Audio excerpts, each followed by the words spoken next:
everyone, and thank you for tuning back into the Atheist Experience. I'm Jenna Belk, and with me today is the wonderful Jim Barrows. Hello. We are supporting the ACA, the Atheist Community of Austin, which is a 501c3 nonprofit organization, and you can be a member if you want. You can sign up by clicking this link right here that's on the screen. Some of the perks of being a member, I'm told, are that you get a really cool symbol behind your name in the chat so just kind of to make you special. And you have access to more emojis. And then we also have a bunch of merchandise available that you can buy online. We have t-shirts and mugs, and we got bumper stickers and all kinds of cool stuff there. We have a fundraiser going on that you can donate to us so that it goes directly to the ACA rather than paying through YouTube and going, through several channels. It's kind of more beneficial to the people that you're donating to. We have a wonderful crew. We cannot thank the crew enough for all of the time that they spend on screening calls, on setting up audio, on helping people get their equipment set up, on responding to emails, and there's just so much going on behind the scenes. So we can't thank the crew enough for that. Don't forget that we have Facebook groups. We have a private and a public Facebook group that you can join if you need help and have just come out of religion, because that's a really overwhelming feeling for most people who lose their religion. So you can go to the public one and you can chat with people and kind of get some advice on where to go or what to do. And then there's a private one if you can't come out about it, if you can't share that you're an atheist yet and want to keep it private. So that being said, Jim, how are you today? Oh, doing really, really well. How about yourself? I'm doing pretty good. I guess it's Easter, isn't it? It is Lich King Creation Day. Yes. Or Dead God on a Stick.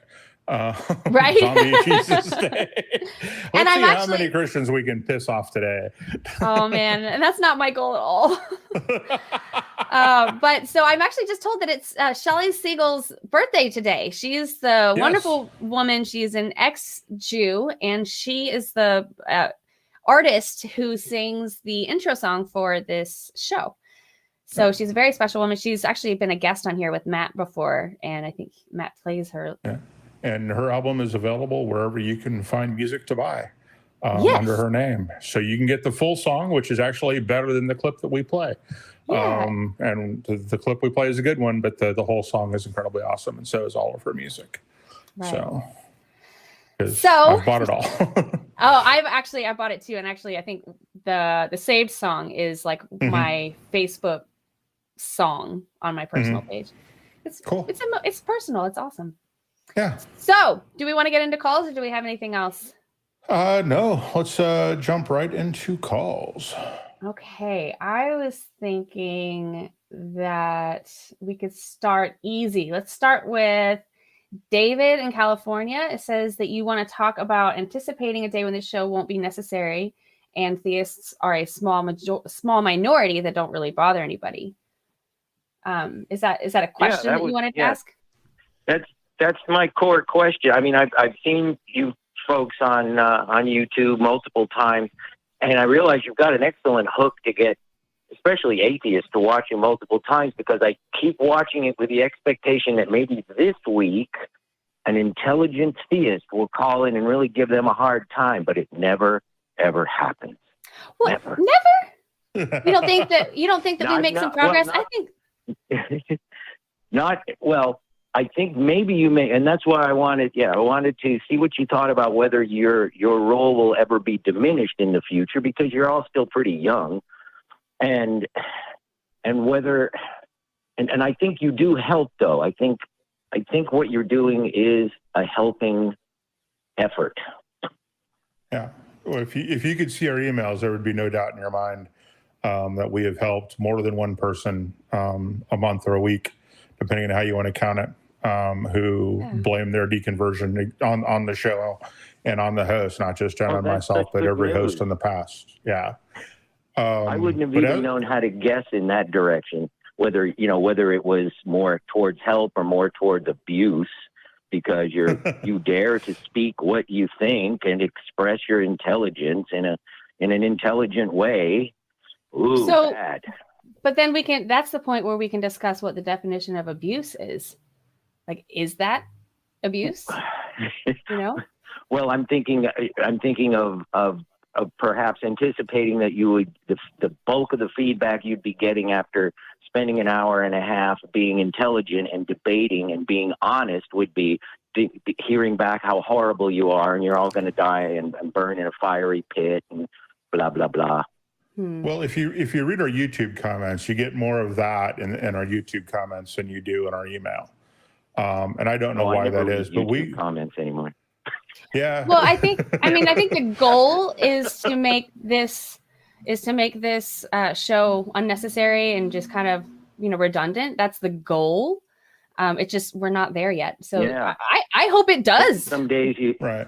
Someday you'll be in a deep archive and people can go, wow, look, 50 years ago, look what they do talking to theists. And look how they're not very bright, are they? They keep calling in trying to debate, but they never manage to get one single debate point made because they're incapable. Well, let's not put everybody into one group. An atheist is living in a world where I feel like I'm dealing with people whose intellect has been truncated, has been turned down from 9 to 4 because they go to this book for everything they need to know. They go to the book. Yeah, but a lot of the progress we've made in science has been because of religious people. What we know about genetics first got started in spite of their religiosity. Religion I think in some cases because in a way of progress. Well, no, because the scientists in the early 1800s were trying to find the Deus and Machina, right? The God in the machine. They were trying to prove God exists by looking at how the world works. That they failed in that is not a testament to their lack of faith, but that they did start off with a lot of them with that point of view. Darwin was a hard believer until right up until his deathbed, until he died. I have to disagree about Darwin. My reading about Darwin's perspective was that he wasn't particularly theistic, but his wife was 110%, and he knew that some of the things he was going to be writing about was going to upset her and the rest of the family quite a bit. Well, but that doesn't mean he was not a man of faith. Everything I read indicates that he was strongly a man of faith.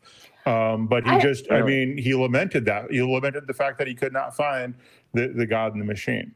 So I really don't like denigrating religious people's intelligence because in many cases they haven't actually sat down and looked at the reasons they believe and kind of really internalized the fact that they're Christian because they grew up in a Christian country. Right. And I didn't mean to imply that they were temperamentally unintelligent people. It's just being brought up from birth into that, specifically the Christian system of thought, education. Well, it's not just Christian. An intelligent person and make them act less intelligent than they really are. So that's called indoctrination.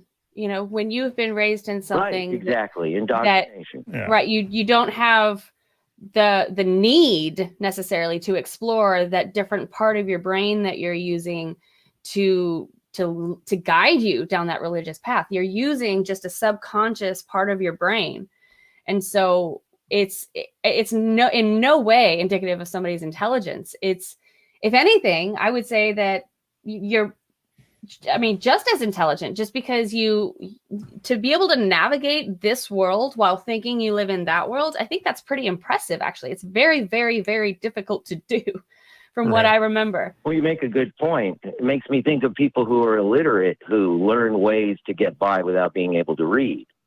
Right. It's difficult. Right. They just, no one taught them to read. Right.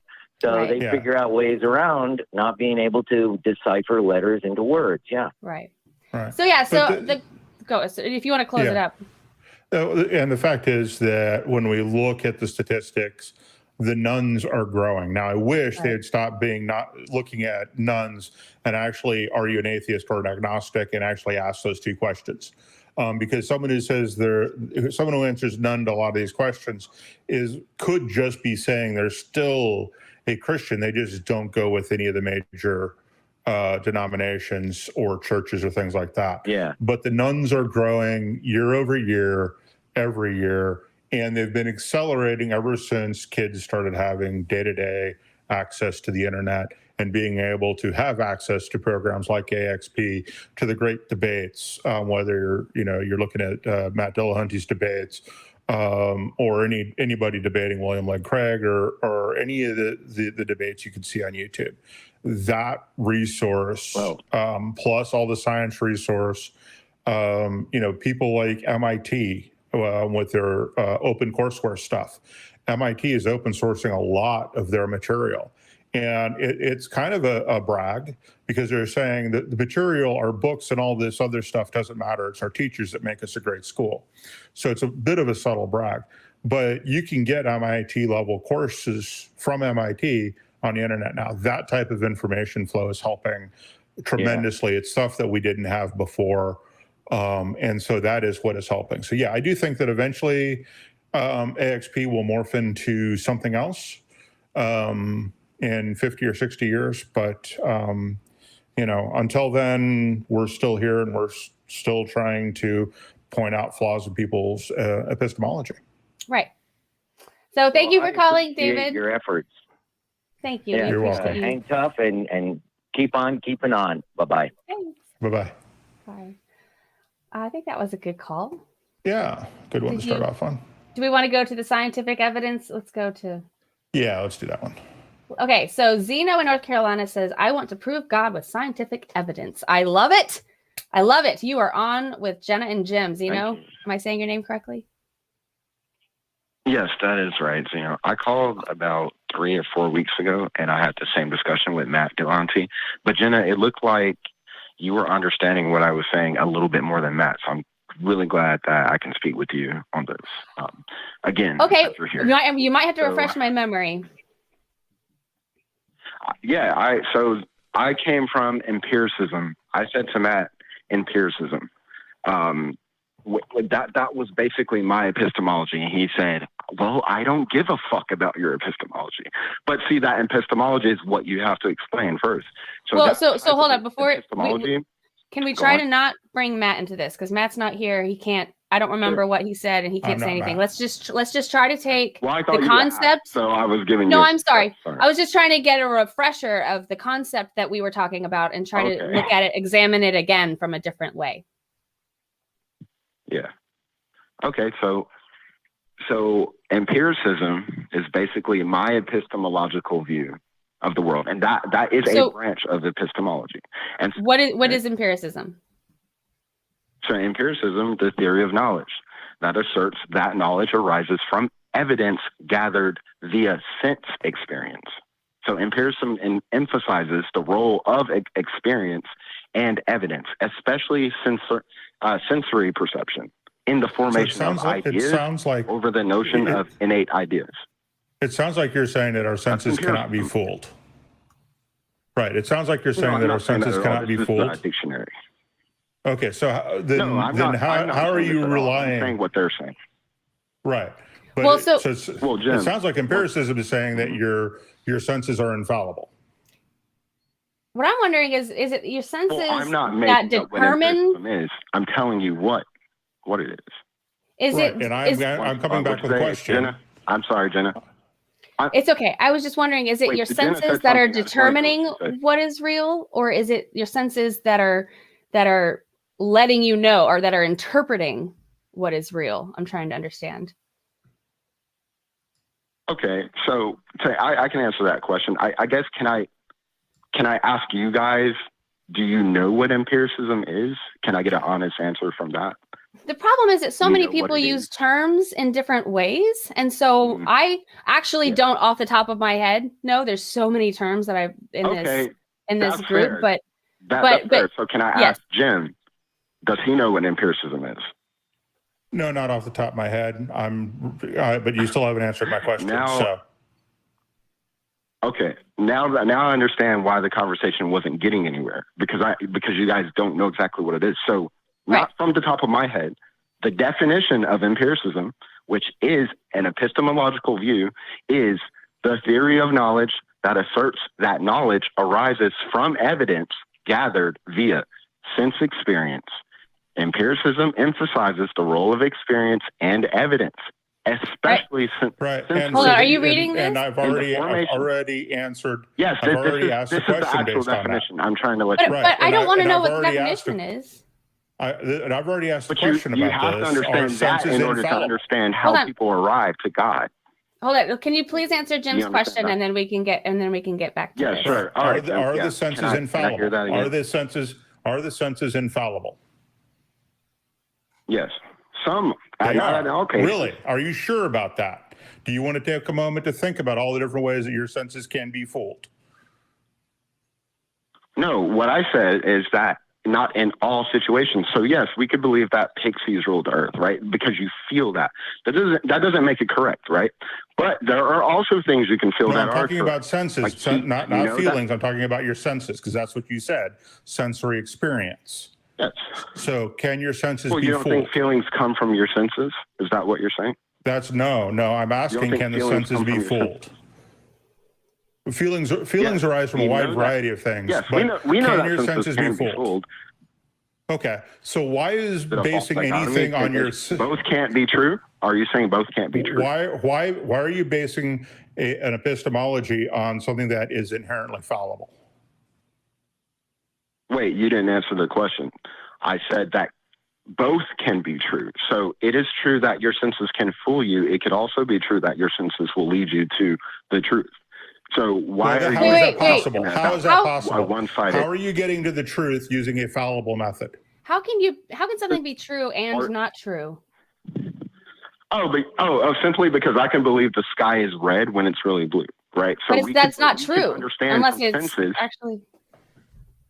Yeah, but you're believing in something that isn't true. One could be false and one could be true. Thank you. You've demonstrated that for me. So what I'm saying No, is there's only one truth. not The red. sky is blue. That is the truth. Right, but we could have senses tell us that it's red. So that answers your question because you can't. Your senses are fallible, and basing an epistemology on your senses makes no sense because you're basing your epistemology on a fallible system of determining what the truth is. But you do there this are all the time people- with gravity, so you're at the Xeno. contradiction. No, I don't do that all the There time with are gravity. people who can't see anything. Does that mean that nothing exists? No, that means I can't demonstrate red to you, but you can ask me to demonstrate it, and I can't. I So can. that's I can basically what you're doing. demonstrate red And to I somebody. demonstrated my point once again. I can demonstrate red to someone who cannot see because I can explain what light No, waves you are, and I cannot. can You could explain give the them a range of histograph. what that is. Okay. But Can that they is explaining what red is. Jim? Red is a color. Jim, can they Red is a experience color. red? Can they experience it? Yes. What does that mean? Can you experience red if you're colorblind? What does that mean? What do you mean experience red? So, what it means is, Jenna, you see red. Hold on. I just want to say this to Jenna. Jenna, you see red. I see red. Okay, if you're colorblind, they've never experienced red. So I can come up to you and Jenna say, let's give them a histograph. Let's give them a histograph, and we can demonstrate on a spectrum that red does exist, but they will never experience it like you and I, Jenna. They'll never see that red color. But that doesn't change what red is. That doesn't change what red is, Well, right? so does that mean No that one's red arguing doesn't that it changes exist? Red. Does that mean because they can't see Right, it? exactly. Hold on, my question is, does that mean that red doesn't exist? No, it does exist, and you cannot see it. Okay. The truth of the matter is there is red. Using our senses to determine what red is fallible. I'm satisfied. Jenna answered it. Thank you, guys. I'm confused. How did you answer it? Xeno, are you still there, or did you hang up? I don't know what he's satisfied with. I have no idea what he's satisfied with either. But I'm glad somebody is satisfied. Yeah, that was a very confusing call. And I have no idea what he was talking about. But basing an epistemology entirely on one's senses is a really, really bad way to come to the truth. There is a red. There is a frequency of light that we define as red. And that is the truth. Some people can perceive it and some people can't. is one thing. If we are in a culture that defines red as angry, we can certainly describe an angry experience or other experiences through red. I think poetry does a wonderful job of in many cases, giving you the experience of a color or a picture or other things in verbal form. So I don't know what he's talking about. So there's an interesting thing that I've learned that about color. I'm fascinated. I love color. I'm like obsessed. And what I've learned is that and I could be wrong, but blue is the newest color that we have been able to sense as humans. And that one of the ways that they determined that is that it's the word blue or the description of things that are blue have never been brought up in books or anything like that. It's just never even been mentioned. Like they'll talk about the green of the grass and the brown of the bird, but they'll never talk about the blue of the ocean or anything like that. So does that mean that blue didn't exist? Or does that mean that we couldn't sense that cluster of vibrations that was being reflected off of the object, you know? Right. Yeah. It's apart from us. Right. And wine, I think, is a really, really good example of how badly your senses can be fooled, because people will describe wine as having a leather and barnyard, right, and cherry and chocolate, cat pee. Cat pee. Smells like cat pee. Yes. All these sensory experiences that go with wine, and not a single one of those things is in the wine. Right. So it's a great example of just how badly your senses can be fooled. Yeah. But even like butter, anything that is fermented in oak will have a butter taste to it, things like that. And oak has no butter in it. Right. So where the butter taste comes from confusing our senses. So I don't know how you can base a sound epistemology on sensory input when it is fallible and can change from person to person. Right. Your perceptions of blue may not be mine. So.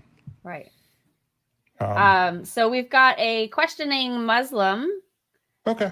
We've got Mohammed in Florida, and it says, did I click it? It says that you have evidence to show that Muhammad probably never existed, but you're questioning. It's interesting that you could have evidence that something never existed. Mohammed, are you there? Yes. Hi, you're on with Jenna and Jim.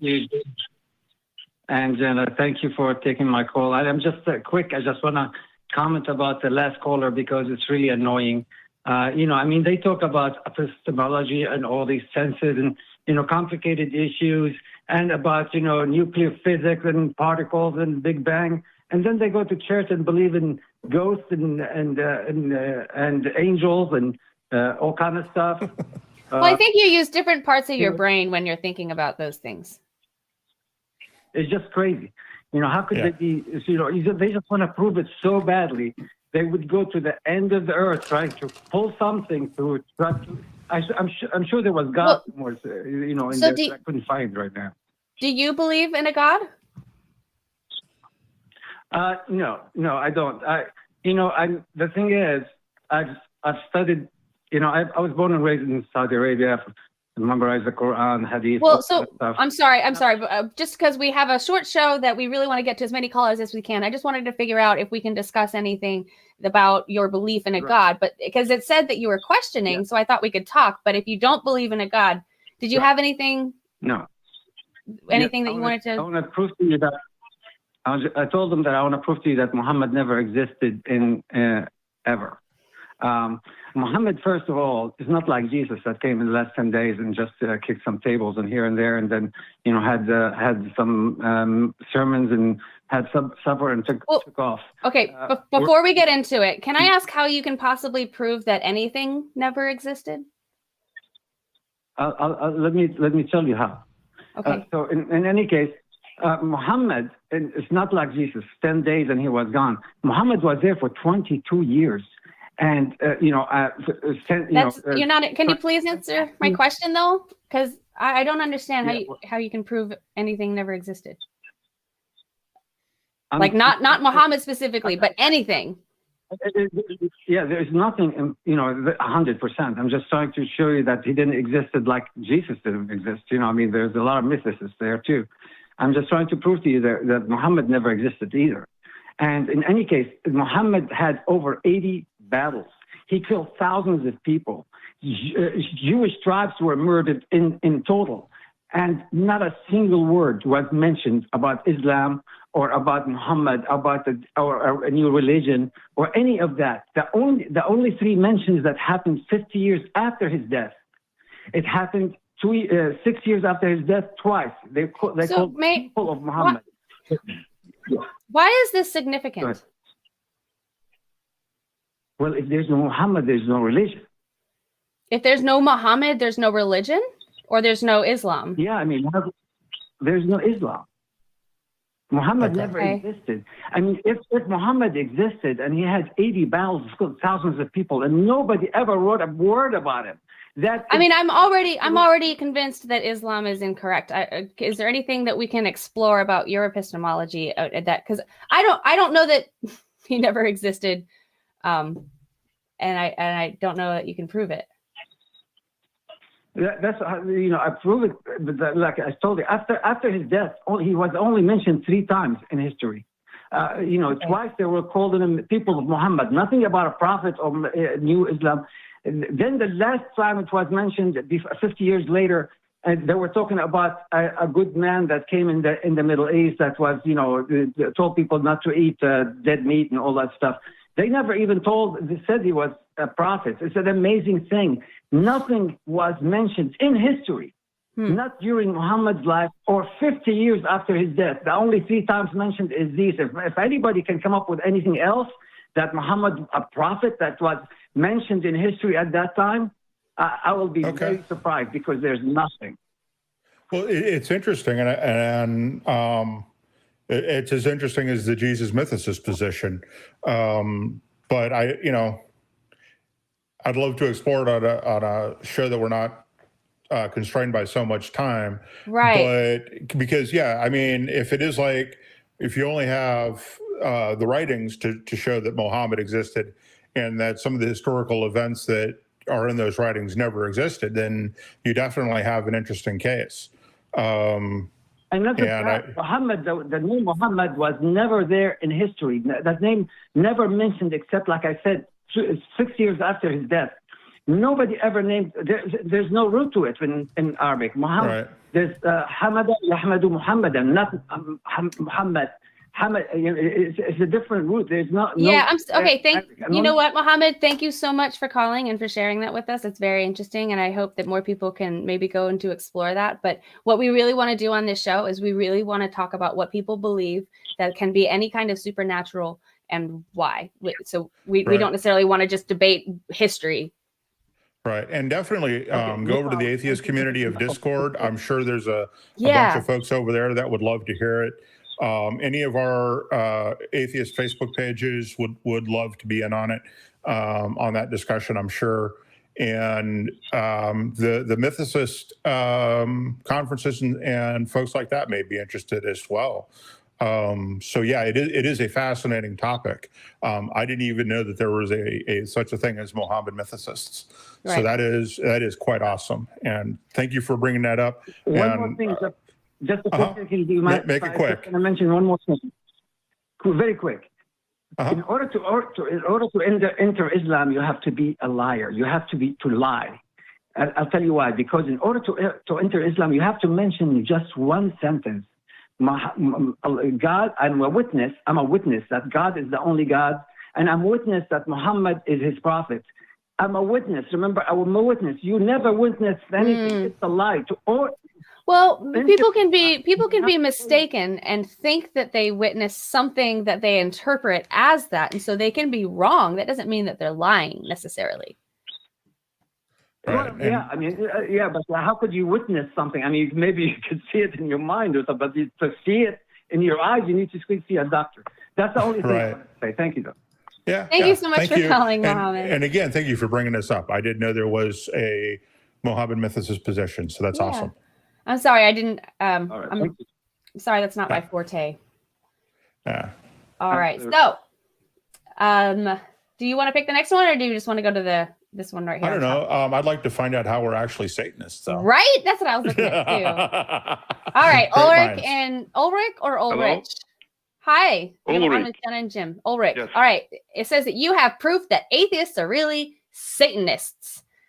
Can we Yes. possibly So- start with definitions, please? Yeah, so Satanist, that would be somebody who actually serves Satan. They always claim to not believe in anything, but actually they serve Satan.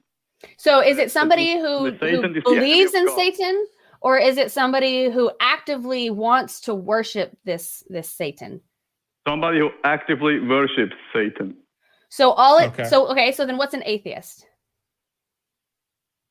So the point is, your very logo at the bottom left of the screen shows a So broken what's cross. so what's an I think atheist? that's intentional. Ulrich? Our Yeah, but your logo logo shows a what? broken cross. No, it Why doesn't. It a shows an broken X. cross? Maybe. No, it shows an X. AXP. Yes, AXP, Atheist yeah. Experience. So I'd like to know what an AXP, not atheist AE. is. Can you please No. tell me, Ulrich? Atheist is- Ulrich, please tell me what an Yes. atheist is. An atheist is somebody who denies God's existence. Okay, so if we agree that I'll give you that. Fine. I don't deny it. I just don't believe it. But that's semantics. That's fine. I'll give you that I deny it. That's fine. If I deny God exists and Satan exists, if I deny that entire world exists, how does that immediately imply that I serve and not only believe in, but serve this Satan character that we just established atheists don't really believe in because they deny it? Because I've been watching a show for a long time, and you seem to really like Satanists and really hate Christians. So Hold when on. you say when you That's say the we whole like point. Satanists, what particular type of Satanist is it that we like? Well, hold on. Let's Because there's evaluate several different. his People who epistemology practice here. witchcraft, for example. So hold on. So They I want to know how you get People not practice talking. We're not talking about Jim and Jenna, Ulrich. We're talking about atheists and No. Satanists. So having established what an atheist is and what a Satanist is, Yes. not talking about Jenna and Jim. Let's figure Yeah. out how you connect the dots to assume that atheists are Satanists. I want to figure out your epistemology here. How do you come to that conclusion? There's a problem before that, Jenna, and Yes. that is not all Satanists are the same. So, for instance, the Satanic Temple is actually a group of atheists, right? And that is different than the Church of Satan, and then that is different than people who actually worship Satan. So you have three different groups of people, all who have different beliefs regarding Satan. So when you But hear they're us lying. talking about being The Satanic Bible tells them pro-Satanism, to lie. we're usually talking Please. specifically about the Satanic Temple, which are in fact atheists. So which of these do you think we are?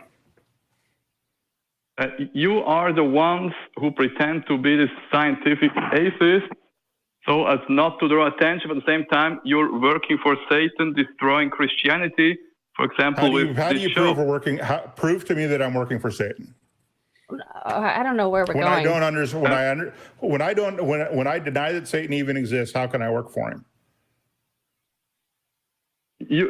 You've said many times, I don't know who of you, but some of you, that if there were a proof God existed, you would.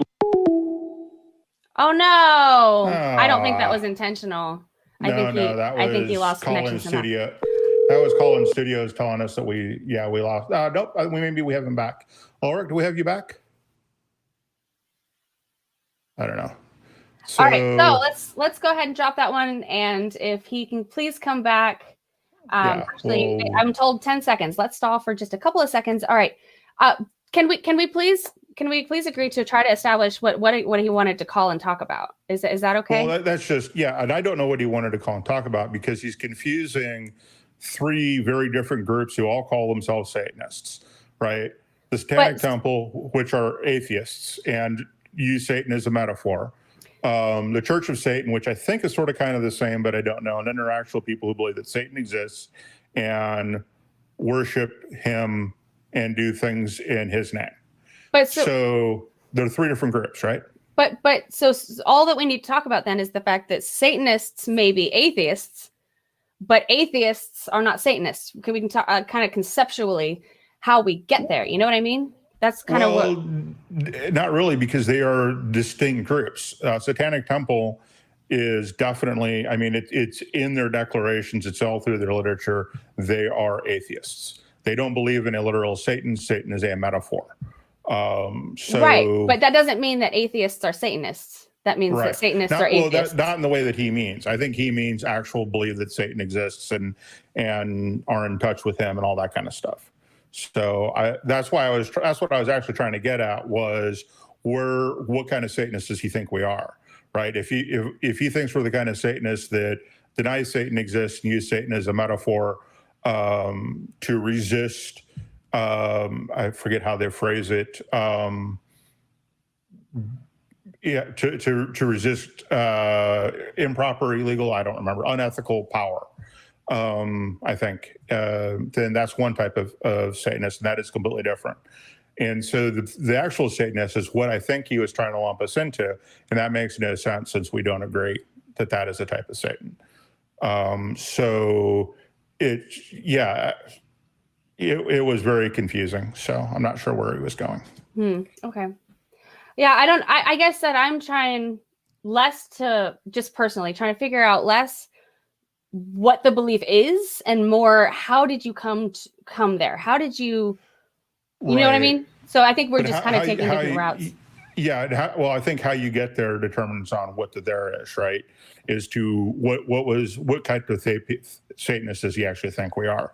And I think he was actually going for the type that actually works for intentionally or otherwise a real Satan, which is That's a good point. That's a good point. Thank you. So I learned something. I should wait a little bit longer and wait to figure out a little bit more about the details. I just get so confused by the details that they fluff out the concept for me, so it confuses me. Right. So I guess that's why I try to cut it out. But I understand now. I need to get a little bit more information. So do you want to talk to Robin in DC about hard versus soft atheism? No, I don't really. Oh, okay. No? Hello. Go ahead. Yeah, hello. Hi, Robin. You're on with Jenna and Jim. Hello, Jenna. Hello, Jim. How you guys doing? Pretty good. So I want to start by asking you guys a question. And the question is, would you consider yourself a hard atheist or would you consider yourself a soft atheist? I'm sure you guys know the difference. Depends on how you define them. So would you consider yourself someone who actively denies the existence of God or as someone who merely withholds belief in a God? I guess I am somebody who simply is not convinced that there is a God. I am under the impression that there probably isn't, but I can't prove it, so I'm just at like 99%. Well, I'm going to provide a definition.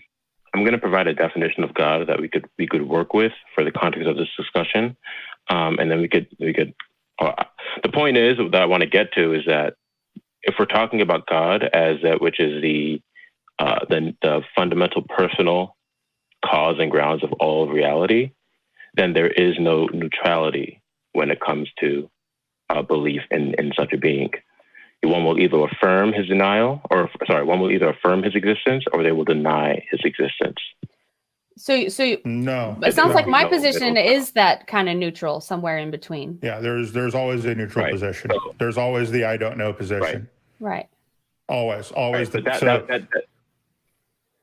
Okay, but the thing is, what I want to explain is that when it comes to certain categories of things, okay, then a neutral position cannot be maintained. So I'm going to give it. So hold on, real quick, just real quick. Do I have? Okay. This is a full deck except for the two jokers. Do I have an odd number or even number of cards in my hand right now? That's exactly what I said, 30 seconds ago. Depending on the category, right? No. Answer the question, please. Do I have an odd number or an even number? Robin, please work with us. Do I have an odd number or an even number of cards in my hand? I already know. Yeah. Please, we're doing it for the show. Please. And that's a position that you claim. Okay. Right. I don't know. That is always. I don't know. Always the third position. There's always a third position. There is no category. I understand that. So you agree there is no category that atheists make. But this is not a claim. This is no. This is not a claim that atheists make. This is a claim that philosophers make. This is in all of philosophy, which where there are no categories. Philosophers, no. All philosophers, okay, atheists or theists, it doesn't matter. All philosophy. It is a philosophical concept across all philosophy, not just atheist philosophy. Okay. Sorry. That's fine. Again, that's not really important because what I'm going to do, at least what I want. It's not important. Yes, it is, because you're going to try and prove that there is no third position, and I'm telling you there is always a third position. Would you like to hear the argument, and then you can? Would you like to hear the Would you like to hear the argument, and then you can give a rebuttal after I give the argument to you? Do it in 30 seconds or less. This would be beneficial. Go. Okay. Well, I'll define God first. Great. I'll define God first. So God would be the personal cause and ground. No. Explain the category that you. No. Explain the category that means that I can't claim the I don't know position. Explain the category. Yes. God is in the category of that which is the fundamental, necessary cause and grounds of all temporal states of affairs. Okay. So when we're talking about gumballs in a jar or coins in my hand or something like that. Prove your claim. I haven't. Okay. Right. So I haven't made a claim. I've defined a term. Yes, Those you are two different things. Definitions and claims are two different things. No. Yes, listen, you made the claim. Now prove it. I know this is your show, but I would like to explain my position to you before getting overtalked. I know this is your show, and I know that your prerogative may be to. All's we're trying to talk over me. So here's the problem: there is no category that I'm going to agree with you that I cannot take the I don't know position. It simply doesn't exist in philosophy. Let me explain this, please. I just want to explain it. And of course, please explain. After the explanation. Go ahead, take 30 seconds, do your explanation. You're on a clock. Go. Right. So the definition of God, I'll say this again. God is definitionally would be the necessary personal cause and grounds of all temporal states of affairs. Okay? Now, in your worldview, when you hold on. He has 30 seconds. He has 30 seconds. Okay. Now, this is a question to you, so I expect you to respond. Do you, when you invoke facts, when you reference any state of affairs, you say, I have a pencil in my hand. Do you do this? When you do this, do you acknowledge God as he's been defined for their intelligence? I completely deny your definition, and I reject your definition. I don't even understand your definition. Okay. Well, okay. Well, let me just say this. The only ground someone will have to reject a definition is to say that there is some sort of a contradiction. Hold on. Please. What if I simply don't know? Right. That's what we're talking. Exactly. So are you denying that that's a possibility? So there's a number of. Go ahead. Answer Jenna's question. I'm sorry. Are you denying that I can say I don't know? Yes. If we're defining God as that which is the fundamental, necessary cause and grounds of all. So I can say I don't know about anything except something that has to do with God. No, I mean, you can label it God, but all I'm doing is defining a term and what it entails. So, right, and I reject your definition. That would follow from. I reject your definition. I define God as the necessary precondition. So I define God as a giant bowl of spaghetti. Who cares? I define God as a giant bowl of spaghetti. Where are we now? We have to work with the definition I provided you. That's what we're working. I am working. I'm rejecting your definition, and I'm substituting my definition that God is a bowl of spaghetti. A rejection of a definition. The only thing you could reject to is some sort of incoherence. And what I mean by incoherence is that there is a contradiction, or the term I'm defining. No, I can because see here's the problem. Definitions are usages, right? And so you're using the term God in a way that I absolutely reject. I don't define God that way. So where are we? Well, we're engaging in a thought experiment right now. So unless you don't want to engage in the thought experiment, that would be something else. I'm engaging in your. I am engaging in your thought experiment. I am simply pointing out that in the thought experiment, the variable that I'm controlling is your definition of God. And I'm saying that my definition of God is it's a giant bowl of spaghetti. Where do we stand? I'm specifically responding to the fact that if we're defining God as that which is the necessary personal cause and grounds of reality, you cannot be neutral to it. If we're defining God as a bowl of spaghetti, yes, I can be. I can be, because I don't care, because I'm rejecting your definition. But I'm rejecting your definition on the fact that I don't agree with it. Right? You need to prove your claim that God is your definition, that your definition is true. Okay. Right. I go to a dictionary and look up God and find a whole different definition and common usage of the word God, and you're not using it in that frame. So you don't get to just say, hey, I can't do that. Let's remove the word God. Let's just say you cannot be neutral towards a being that is the fundamental personal cause and grounds of all temporal states of affairs. Until you can prove this being exists, I can say I don't know. Okay. Until you can prove your being exists, I don't know is a perfectly good answer, just like I don't know if there's an even number or odd number of cards in my hand. It's the same thing. Now, I'm going to explain to you why that's not the case. And if you have a rebuttal, I would love to hear it. Okay. Okay. We'll listen. Rebuttal is we will listen. Philosophy. We will listen. Okay. Now, I asked you this question before, but I'm going to ask again. So when you invoke facts, okay, do you reference this being? Do you acknowledge it for the fact's intelligibility? No, you do not. No. Okay. I don't reference anything but the fact that logically and necessarily follows from that. Right. Now, it logically and necessarily follows that your position holds to the falsity of this being. Okay. What does that mean? Hold on. What does that mean? Hold on. Your position holds. Hold on. Please. Why are you doing contingent and necessary? Why do you? Are you going down the path of contingent and necessary being? Are you going down that path? Is that where you're trying to go? No, I'm not going down contingent. We're defining the term, and I don't want to use God because of course. I don't care what the term is. Here I can reference a fact that is isolated based on its own evidence and never ever reference God, and that does not deny anything about any definition of God you care to name. Period. End of conversation. Full stop. It just doesn't. All right. Okay. I want to focus on the term or the concept that I'm presenting to you. The concept I'm presenting to you is a being that is defined as that which is the personal, necessary cause and grounds of all. I'm defining something. A definition is not a claim that it exists. Do you understand that? Yes, you're claiming that this being exists. That's the question. Yes or no question. And then you're going to assign a name to it and call it a definition. Hold on, what I want you to do is prove that you're God. Prove that this being exists. If you look, hold on a minute. If you look at the notes, I'm sure your call screen has put this up. My claim, it has nothing to do with whether or not God exists. What I put on the notes, and I'm being truthful here, so I didn't lie on the notes. The note there is whether or not you are a soft or a hard atheist. That is what the note says. You can read it in front of you. Okay, so it has nothing to do with me. I'm simply analyzing your position.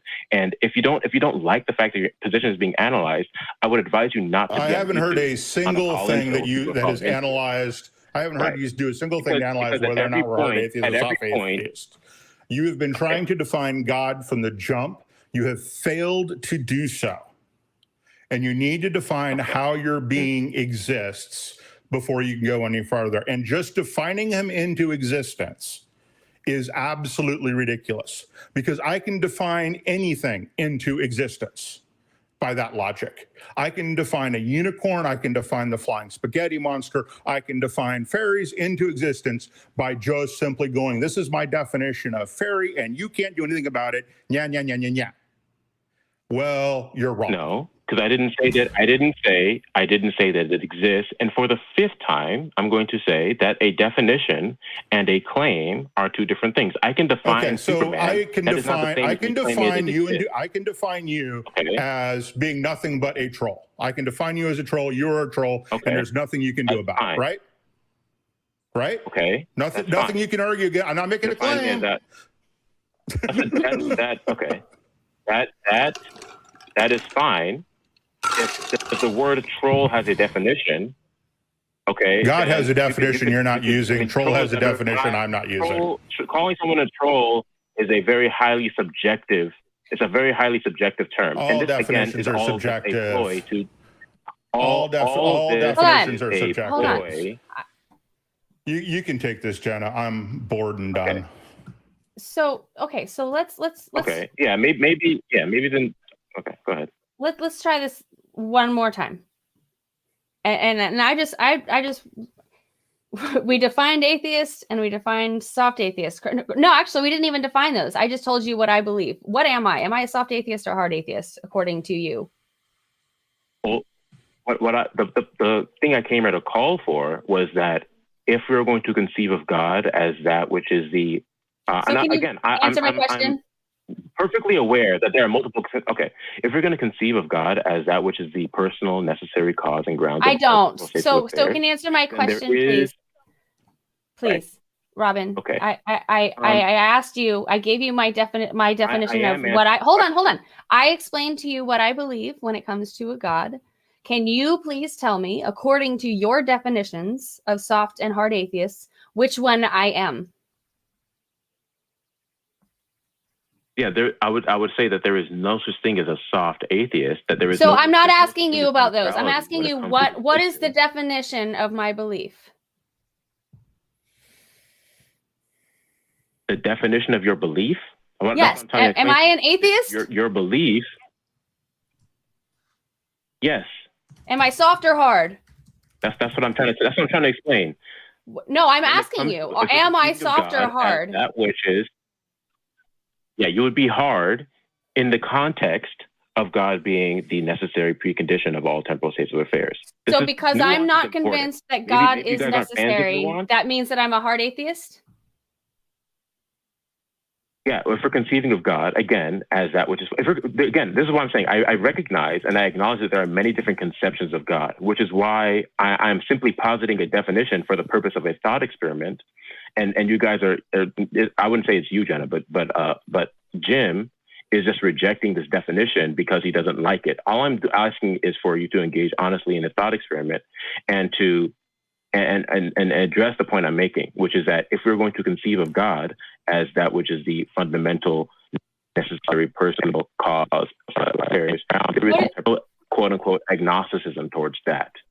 Okay. So could I just be an agnostic? Tree somewhere, well, if we conceive of God as a tree or as a pancake, then sure. But what if I conceive of God as like Mother Nature? Yeah, then you can.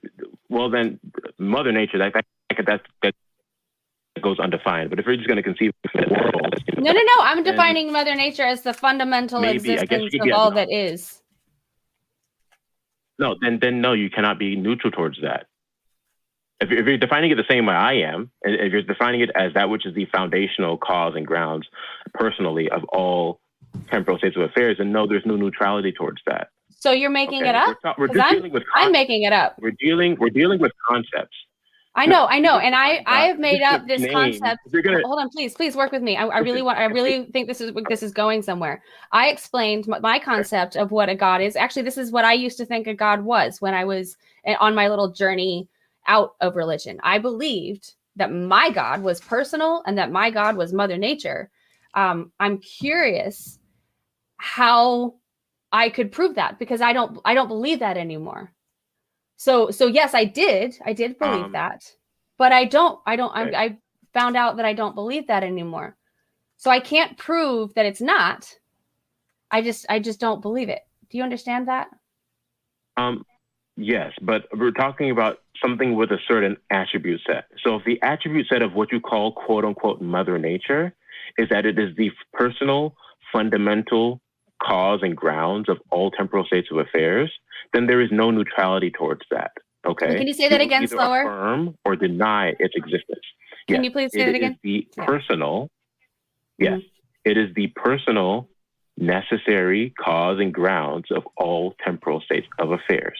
Now, okay, I don't understand what that means. That would qualify as that definition. Okay, so sorry. When I say personal, what I mean by that is that it has a mind, or that it is a mind, meaning that it is self-aware, it has consciousness, and that it can relate to other minds.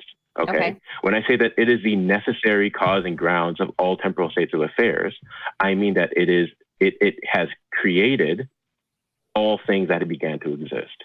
Okay. And it is the necessary cause for all things that began to exist. All right. Okay.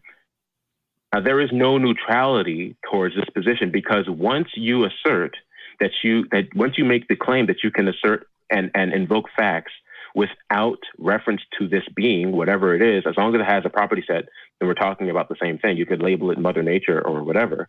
But the point is, if you claim to be able to invoke facts without reference to this, you believe that you live in a world where this being cannot coexist. Therefore, it logically and necessarily follows that your position holds to the falsity of such a being. So I think I see where you're going. You're saying that since I'm not convinced that there's a God, then that necessarily replaces kind of my world view with something other than what you're convinced the world is. Is that kind of what you're saying? Well, it has nothing to do with what I conceive of the world. I could conceive of the world however I want to. The point is that when it comes to this concept, there is no neutrality towards this concept. And I would call it God, right? But because God would be defined as that in my worldview. But if that's not what you want to call it, that's fine. The property is all that matters. Okay. So you're saying that you're either convinced that it exists or doesn't, correct? You're either convinced that it exists or you're not. You either believe it exists or you believe it does not exist. That's what I would say. What if it just has to do with your certainty? Okay, so can I explain something to you? Do you, and this is, please don't take this, I'm not trying to be condescending. I'm not sure how to word this in a nice way necessarily. But do you understand the difference between believing that something does not exist and not believing that something exists? Do you understand the difference between those two? Yes. Okay, so I'm confused as to why you deny the not holding a belief all of a sudden when it comes to this worldview. Why does that not apply all of a sudden just because that's the topic? Because the logical entailment is that this being does not exist. And when we're dealing with explicit claims versus logical and necessary entailments, we take the logical entailment over the explicit claim. So you could explicitly claim, and I could give multiple examples. For example, if I say that my explicit claim is that I took a pencil from somebody, and the person didn't give me permission or consent to take their pencil, but I did not steal the pencil, right? So my explicit claim is that I did not steal the pencil, okay? But the logical entailment is that I did steal the pencil. But we would take the logical and necessary entailment over the person's explicit claim. So they could tell me all day that they didn't steal the pencil. What revealed to me is that they did because they're stealing without somebody's permission, right? So you lost me. We would take the logical entailment. I'm so sorry. You've lost me. I don't understand. Okay. Well, the explicit claim in the atheist or agnostic position is that they are neutral, right? Well, but atheists believe different things. Like some people are convinced that there is no God, and some people just don't know. But I'm responding to you guys. I'm responding to I won't use that generalization. I will say, responding to you, you maintain a position of neutrality. I do personally, but that doesn't speak for all atheists. Right. Right. That's true. So I'll just speak for you or what you've told me so far. Right. So what you've told me is that your position is one of neutrality or simply non-committal. Okay. Correct. The point is that your claims implicate you And the logical necessity, or the logical and necessary entailment, is that there is no God in the world that you claim to live in. I can see. So because I can see that, because I'm not convinced, simply because I lack that belief, that assumes that I live in a world that is different from what I did believe. Is that what you're getting at? You live in a world free of God. Right. So I have to now go and do research on what this world is and how it came to be without assuming that there's a mind who created the universe, correct? Because that's what I did believe. What you need to do is falsify the notion of God, either by giving a logical necessity or showing what is fundamental and ultimate that is not God. How can defined as the personal absolute?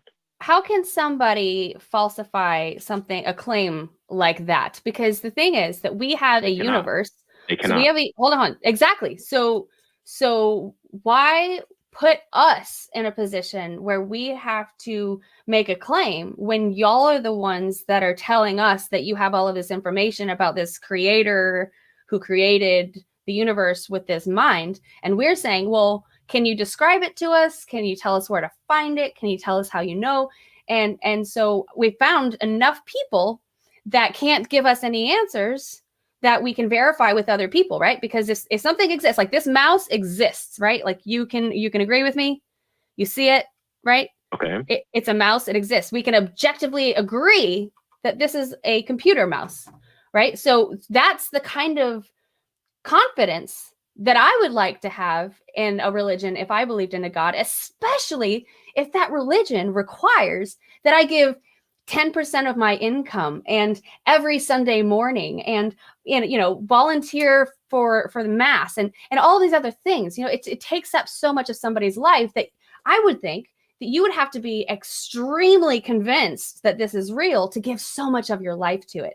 So while you're correct, I do have to assume that I live in a world without a God because I'm not convinced that it exists. But that doesn't mean that I can't change my mind if I find more information, right? So I just have to go with what I have when I have it. Do you see what I'm saying? Well, the position that's fine, but that none of that, right? And I would say, okay, fine, but none of that would necessitate the claim that your worldview holds, which is that you live in a world free of God. Okay. The point is that if there is no neutrality, so both sides, I would agree, have the burden of proof. So I don't understand that. I don't understand how somebody who's not convinced. So you tell me Santa Claus exists, and I say, you know what? I've done a little research. I've looked into it. I'm not convinced. How is that me making a claim? How is that me having to prove that I went to this place and I went to that place? And how can I prove to you what's in my mind? Well, because we're dealing with the logical entailment, not your explicit claim of neutrality. Not dealing with your claim of neutrality. We're dealing with the entailment of your position, which is all that's really relevant here. I'm trying to grasp that concept that you're not. Hold on. You're not talking about my position. You're talking about what my position implies.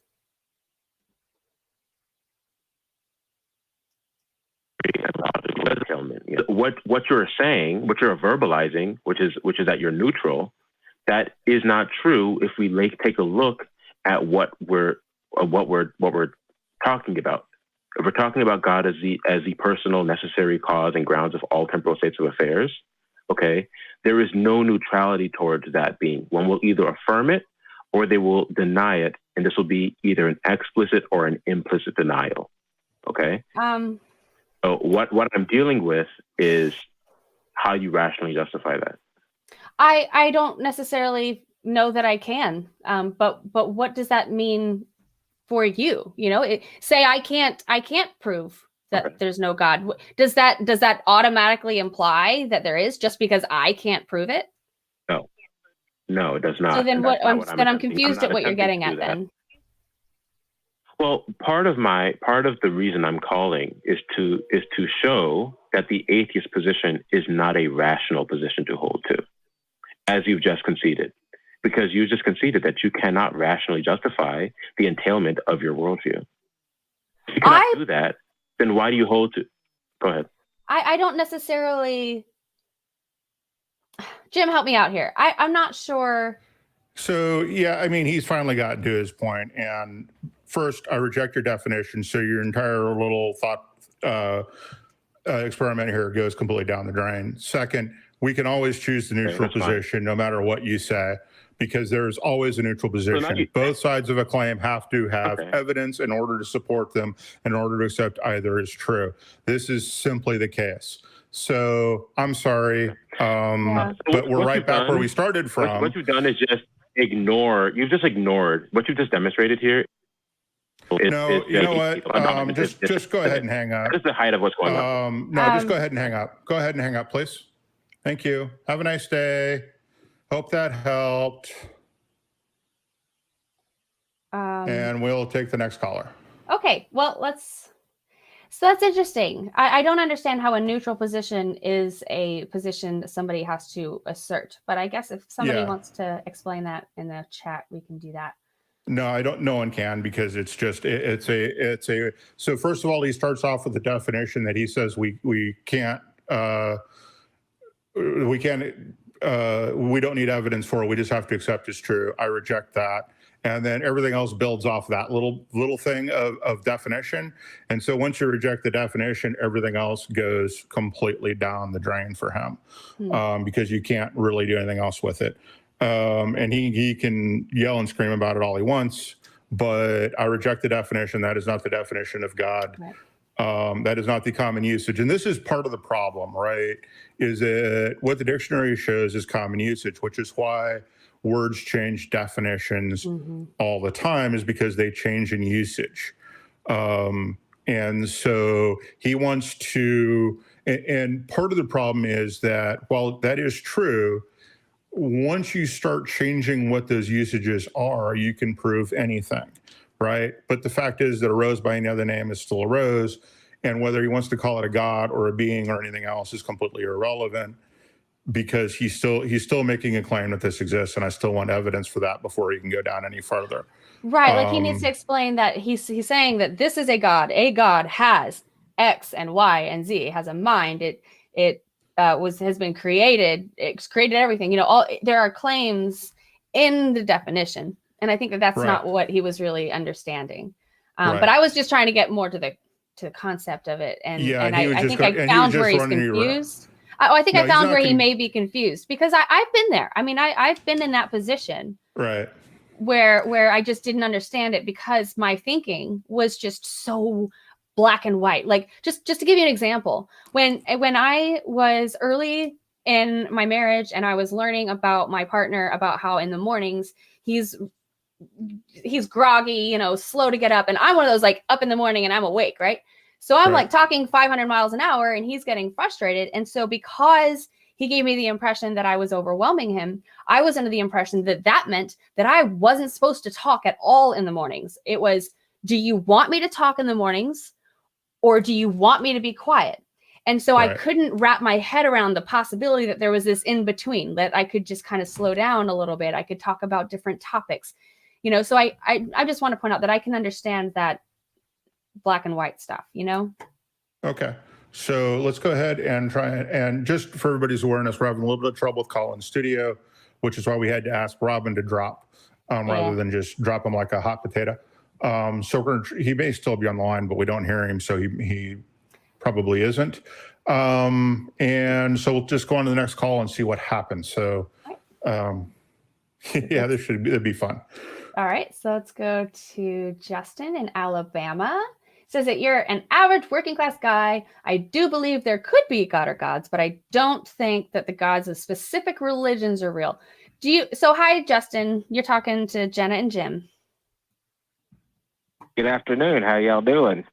Doing pretty good. I'm curious if we can get right down to the nitty gritty. If we can talk about why you think that could be anything, like whether you define it as a god or, you know, energy. You know, I'm just curious what you think is there and why. Well, to be honest with you, the reason why I think there could be beings in the universe or multiverse or whatever you believe we live in. I mean, let me try and get my words together because I'm trying to be as quick as possible on this. The universe as we know it is very, very massive. And to think that we are the only creatures living in it, the only intelligent creatures living in it, is the height of human hubris or arrogance or whatever you want to call it.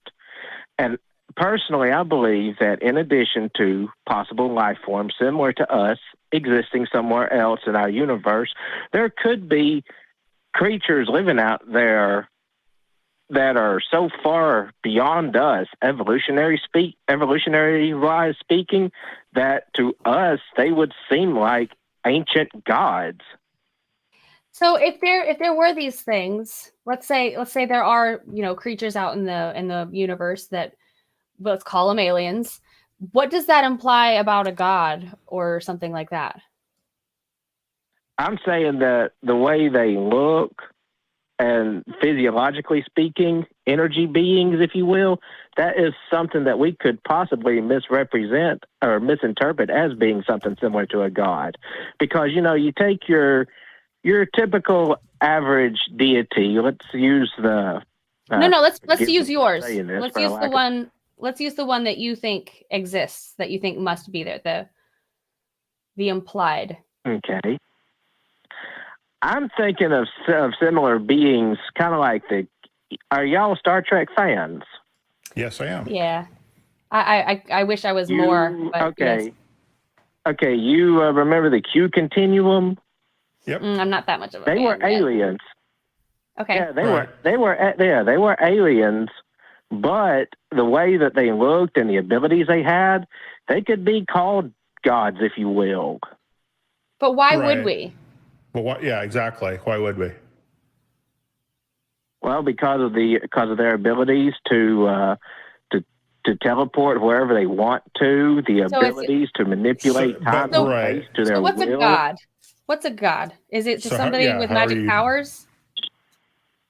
I'd say it is a creature that is higher, that has more abilities than we do. Wow, I would say there's a lot of creatures that have more abilities than we do, and I don't call them gods. I'm not talking about physiological creatures like us. I'm talking about something that we would call a spirit being, creatures that are pure energy, if you will. What? Okay. Do you know? But how do you know these? I mean, we haven't run across anything like that yet. Can I ask you a question real quick? What is the difference between possible and probable? Possible and probable. What's the difference between them? To be honest with you, sir, I don't know. Well, I have a good working definition. It is possible that pigs could come flying out of my backside at any moment, but I'm not going to be wearing pigsty underwear anytime soon just on that possibility, because it's not probable, right? Probable is something I can actually put a number on, or I can be somewhat fuzzy with it and say highly probable, barely probable, not probable, some fuzzy words like that around that word probable that kind of indicate a number range to different number ranges of different people. Possible is, well, it's anything, right? It's possible the sun could go out tomorrow, and some physicists somewhere can compute the probability of that being so close to zero that it doesn't really matter, maybe, or whatever the probability actually is. So just because it's possible that there are spirit energy beings out there does not necessarily mean that it is probable that they exist.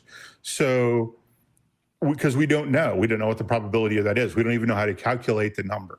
So the probability is, I have no idea. The possibility is, sure, it's possible. But should we base a system of beliefs, or should we base decisions on things that are possible or things that are probable? No, certainly not. I mean, no. That's why I stand against organized religion. I mean, I don't agree with any organized religion. The reason being is because I believe in personal freedom, liberty, and independence. Well, what does that have to do with my question? Oh, absolutely nothing. I completely agree with you. Okay. But when you were talking about religion and everything, that kind of hit a trigger for me. I'm sorry. So your definition of God or gods or the probability really doesn't make any difference to anything, right? It's just an interesting thing to talk about. Not really. Okay. Pretty much. Yeah, I agree. So anyway, we don't really have time to talk about. Yeah, we don't have time in their show to talk about things that are interesting to talk about, no matter how much I want to talk about them. But we do have forums, the Atheist Community of Discord, both of our Facebook groups. More than happy to talk about all that kind of stuff with you. Thanks, Justin. Thank you very much. Thanks. You guys have a wonderful day. You too. Thank you. Okay, so let's go. I'm actually curious. Do you want to take an abortion call? I guess. All right. Is it? Rethinking abortion and pro-life. Why is the current pro-life movement? Why the current pro-life movement doesn't make sense? Oh, you're pro-choice, and you'd like to talk about why pro-life isn't logical. Hi, Joe in Canada. You're on with Jenna and Jim. Oh, hi. Hey, guys. Jenna and Jim, thank you so much for taking my call. Yeah. Let's try to make it quick, though, because we're trying to keep it about woo. Okay. All right. Fair enough. So basically for me, I've been really thinking about abortion and pro-life, because I've been studying a lot of the political ramifications of it, the left-wing position, the right-wing position. I'm a theist, by the way. And I've just come to the conclusion that the pro-life movement, as it stands now, it doesn't make much sense to me. And I was hoping that maybe we can discuss it and figure out why it is that some theistic, or I would say this, some theists think that it does, when I feel like as a theist, I don't think it makes much sense. So I'd like to find out from you, where if you're a theist and you're changing to be pro-choice, which I actually did too, how do you justify that in your mind? Sure, I can say that. So firstly, with pro-life, I feel like we got to rethink the concept. Pro-life, in my opinion, should mean promoting the well-being of the lives of everyone. So the baby, the mother, other people that may be impacted by it. So for me, it makes no sense to me when many right-wing conservatives advocate for anti-abortion, but then they oppose welfare or government assistance for the woman if they were to have a baby, because that's not promoting the life of the mother or the baby after the baby is born. The way I see it is, it's like trying to force the woman to have a baby, but then they'll put her in a horrible situation by withholding essential resources that the woman will need to take care of that baby. Interesting. And many times, a woman does not feel ready to have a baby because she's not in a financial position to do so. So it doesn't make sense to tell a woman, you have to have that baby, and then when it's born, okay, good luck, now you're on your own. It really doesn't make that much sense to me, So life should be the life of everybody. Have you looked at this from the point of view of whether or not someone has a right to control their own body? Yes, actually. I was going to tell you that. I was going to go to that next, actually. I took some notes. Okay. That's okay. So for me, so as it stands right now, and I'll explain what I mean by that. So as it stands right now, the process of giving birth is it's a biological consequence that the woman suffers. So she should have the ultimate say about that. Agreed. Having said that, though, it's not that the woman suffers. It's that it's the woman's body that the child has to use in order to survive until it can be born. Right. Even if it was fun, it would still be our decision. Right. Well, yeah, for sure. So I guess the way I see it is the woman should obviously have the final say, and she has the right to dictate what goes on inside her. I guess the way I was thinking about it is, say, if I, if my girlfriend and I, were to have sex and she used to get pregnant, and she told me, listen, I don't feel like I'm very concerned about our ability to support the baby. I'm thinking about abortion, and if I really wanted to have that baby, or have that child, maybe I would ask her, okay, I know you feel that way. It is your choice, but I really want to I would really love to have that child. So how could, well, is there that any way doesn't we could matter. make it work? The only way to make it work is to find a way to transplant the child into either a willing woman or some sort of artificial birthing system that is, and that process would have to be acceptable to the woman. That'd be the only way that it would work, right? Because what the man wants doesn't make any difference. Right. You're just kind of out of luck at that point. I'm and that's curious, science fiction at the moment. If I was, I'm curious if you're, do you believe in a religion along with your theism? Like, do you believe, can I ask what religion you are? Yes, I do. Yes, I'm Muslim. Okay. So then the Islam is against abortion, correct?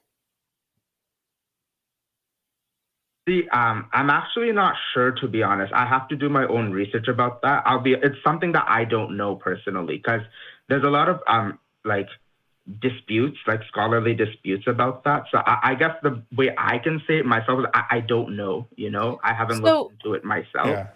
So do you take other teachings from this religion that is not very clear? Well, I guess the way I said is there's some things in our religion that is clear, and there's other things that are not as clear, are pretty ambiguous. So how? So if I can give some examples. Sure. Oh.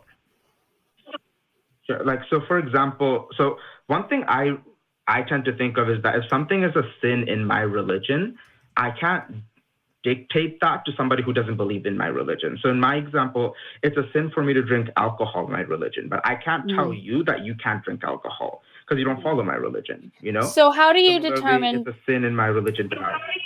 So when your religion tells you that you can't drink alcohol, and your religion is also vague on whether or not you should terminate a pregnancy or not be allowed to terminate a pregnancy. To me, those are much bigger, like the pregnancy is a much bigger deal than you being allowed to drink alcohol. I wonder why you would follow this religion that is more vague on some of the more important teachings that you should be taking from it. Why would you accept that you can't drink alcohol and also accept that the rules are unclear about other things?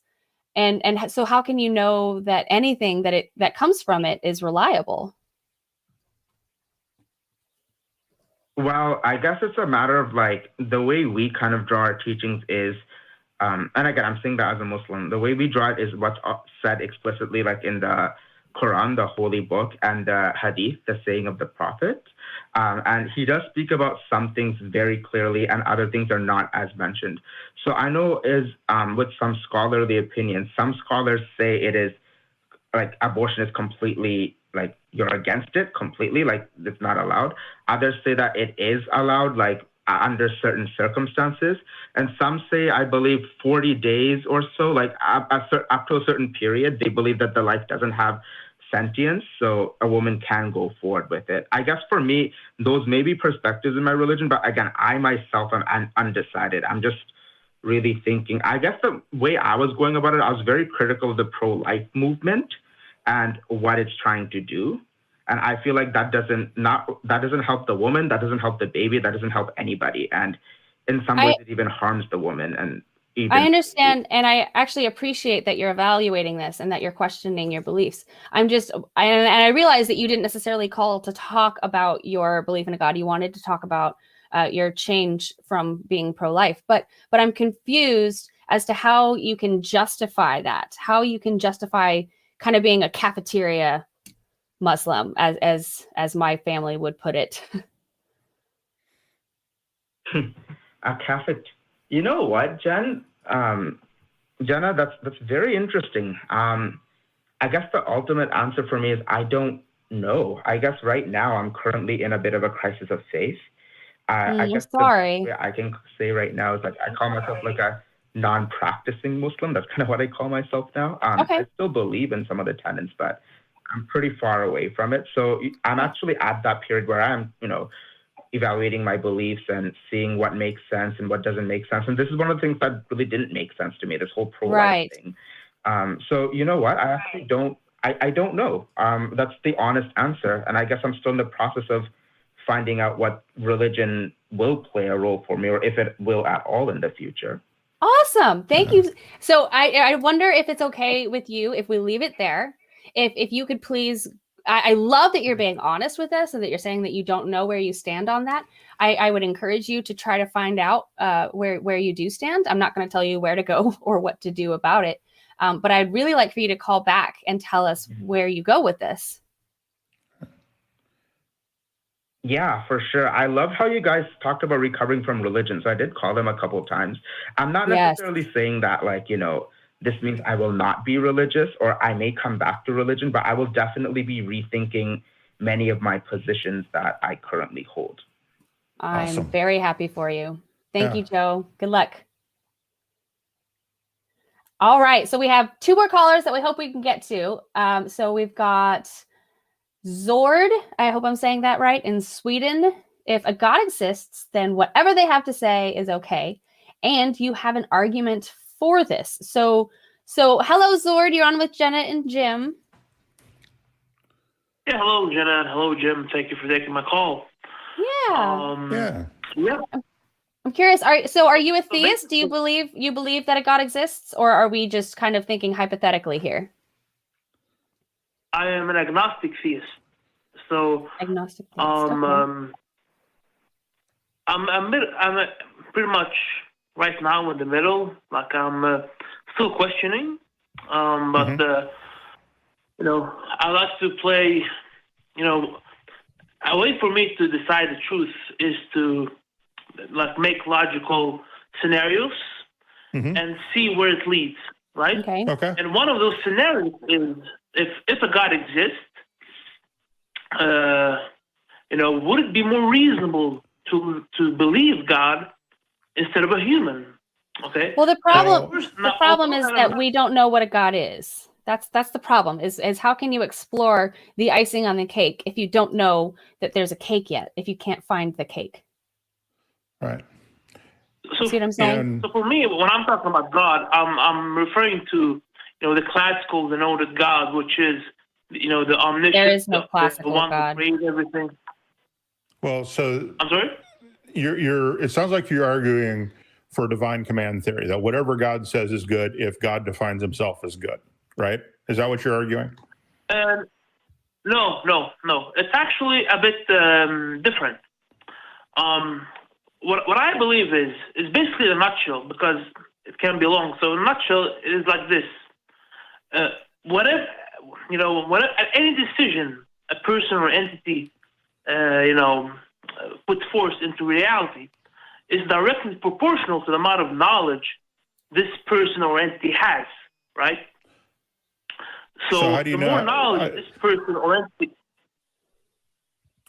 So if you're going if you're using omniscient as a definition of God, then that includes a contradiction, a logical contradiction in and of itself, which is problematic. Okay. So you can't really, it does not appear to be the case that we could have anything or anyone that is omniscient, that knows everything going on now and into the future, and then into the past, because we have an imperfect knowledge of the past.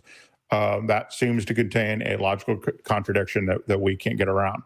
So if you're going to argue that because there's an omniscient being, then they should know everything, therefore we should believe whatever they say is good, you're still assuming that this being is in fact good and not evil. What if the end goal? Correct.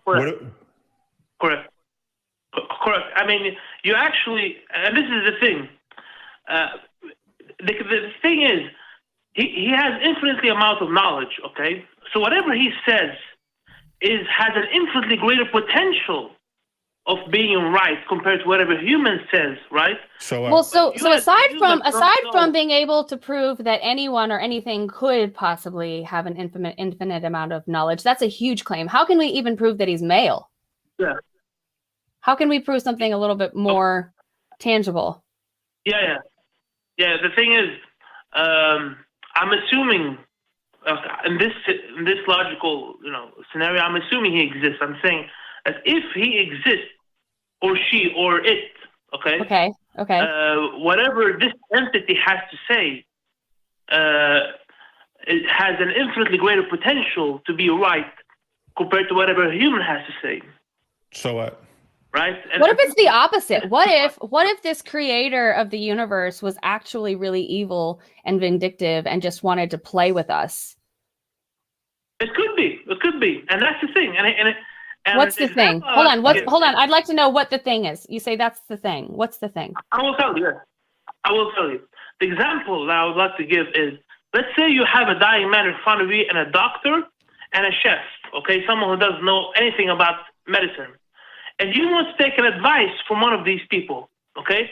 No, you don't. No, you don't have to. Well, in his thought experiment, you do. So.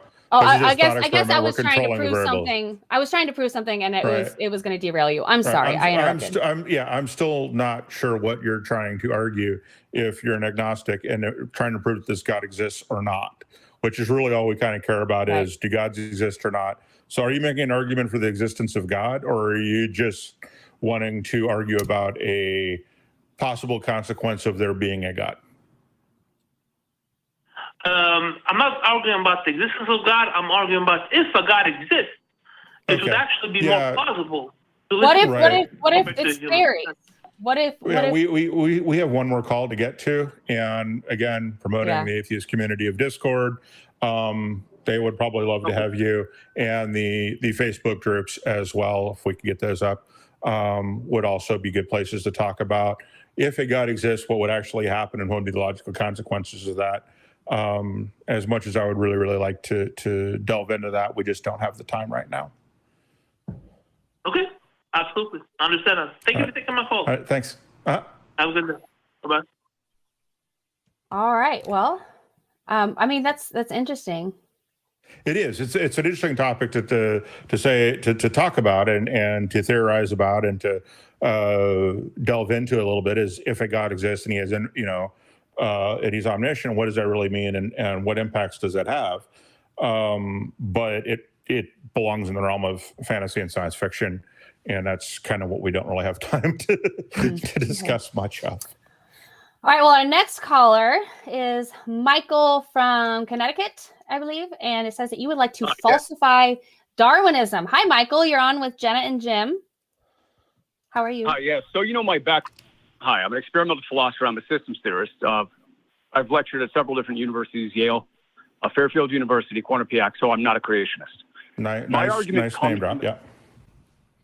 My argument comes from the position which is a function of transcendental idealism.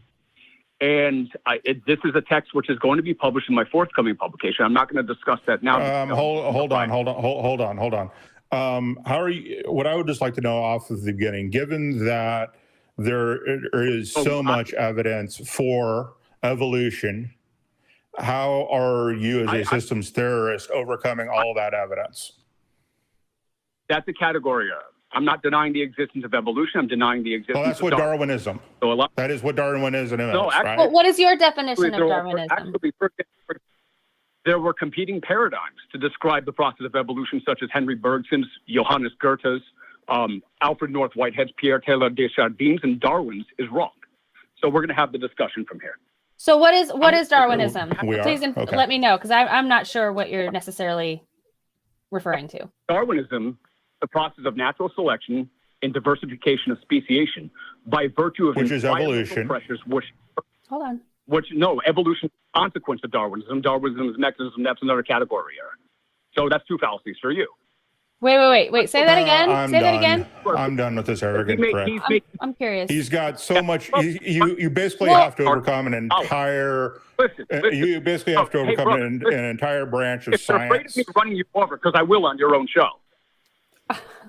Oh, okay. I think you just got dropped. Yeah. See, look, now run us over. Go ahead, run us over. Oh, wait, we dropped you. You can't.